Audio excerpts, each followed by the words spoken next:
आपण 50 घडामोडी पाहणार आहोत, पण बुलेटिनची सुरुवात एका ठाण्यातल्या ब्रेकिंग बातमीनं. ठाण्यात पुन्हा एकदा राष्ट्रवादी काँग्रेसच्या नगरसेवकांनी खासदार श्रीकांत शिंदे यांचे बॅनर्स लावलेले आहेत. नगरसेवक राजन किणी, अनिता किणी, राजू अन्सारी, विशू भागाय आणि मोरेश्वर किणी यांनी हे बॅनर्स लावलेत.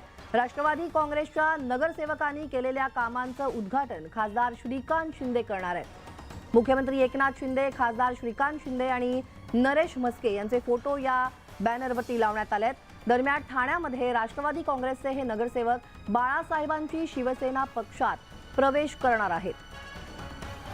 याविषयी अधिक माहिती घेऊयात अजित मांढरे यांच्याकडून. अजित, काय सविस्तर तपशील? हे बॅनर्स लावण्यात आलेत. आपल्याला माहिती आहे की मुंब्रा म्हटलं की राष्ट्रवादी काँग्रेसचा गड आणि त्या ठिकाणी आमदार जितेंद्र आव्हाड यांचं इतक्या वर्षीचं वर्चस्व.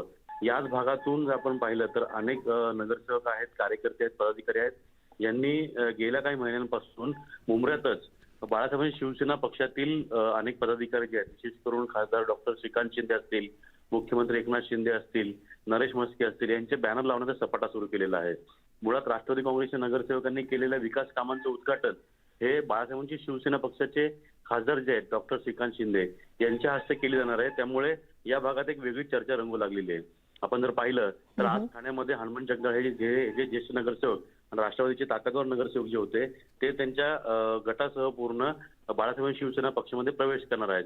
त्याच पार्श्वभूमीवरती हे बॅनर लागल्याने चर्चेंना उधाण आलेलं आहे. लवकरच हेही ज्यांनी मुंब्र्यामध्ये बॅनर लावलेत राष्ट्रवादी काँग्रेसच्या नगरसेवकांनी, ते देखील बाळासाहेब शिवसेना पक्षात प्रवेश करतील आणि राष्ट्रवादी काँग्रेसला जितेंद्र आव्हाडांना मोठा धक्का येतील अशी आता चर्चा जोर धरू लागलेली आहे.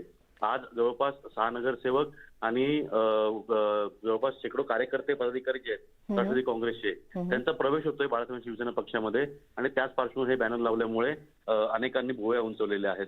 अगदी अजित, या सगळ्या घडामोडींकडे तुम्ही असेच लक्ष ठेवून राहा. आम्ही देखील वेळोवेळी या सगळ्या घडामोडींचे अपडेट्स तुमच्याकडून घेत राहू. तुर्तास धन्यवाद.